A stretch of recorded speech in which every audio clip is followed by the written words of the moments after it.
Hello everyone, myself Gulab Thomre and welcome to the channel Eduon Tips.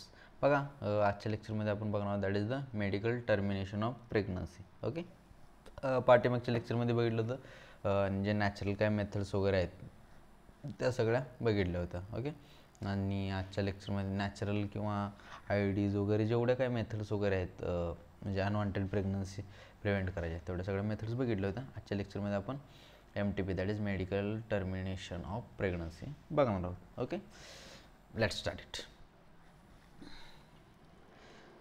International or voluntary termination of pregnancy before full term is called MTP, that is the medical termination of pregnancy.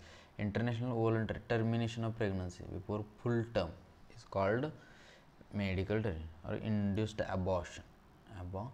Okay, that's यातलं जे कोण काय काय पाठ करायचं आहे ना ते मी हायलाईट करायचं आहे. Okay, just 1 minute. हे पण विचारू शकतात. ओके, असू दे लक्ष.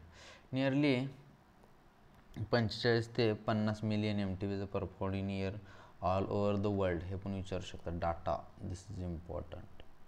ओके, नियरली 45 ते 50 मिलियन MTPज are performed in all over world, which accounts 1/5 of the total conceived pregnancy in a year.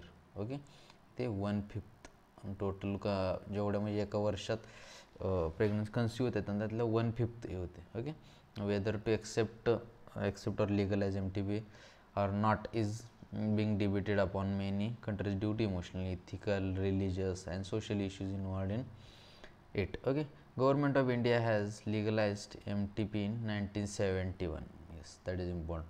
Government of India has legalized MTP in 1971 with some strict conditions to avoid its misuse. Okay, such restrictions are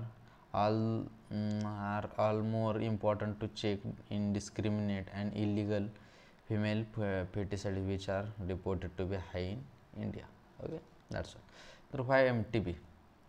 Obviously, the answer is to get rid of unwanted pregnancies either due to casual or unprotected intercourse, failure of the contraceptive used during coitus or rapes. म्हणजे कशासाठी MTP लागतं आहे तर काय जे आपल्याला unwanted प्रेग्नन्सीज असतात म्हणजे काही वेळेस रेप होते किंवा काही वेळेस जे फेल्युअर ऑफ कॉन्ट्रासेप्टिव्ह यूज तेव्हा आपल्याला MTP लागतं. MTPs are also essential in certain cases where continuation of pregnancy could be harmful or fatal either to the mother or the म्हणजे काय काय वेळेस जेनेटिक डिसऑर्डर असतात मग त्यामुळं एकतर मदरला पण धोका असू शकतो किंवा बाळाला पण धोका असतो. त्यावेळेस सुद्धा ह्याचं काय म्हणतात MTP is required. MTPs are considered relatively safe during the first trimester. Yes, that is important. First trimester. Okay, first ट्रायमेस्टरला up to the 12 weeks of the pregnancy safe असते. Second trimester much more riskier म्हणजे सेकंडचं much more थोडं जास्त riskier. One distant trend observed in that majority of the MTPs are illegally by unqualified quacks which are not only useful but could fatal to.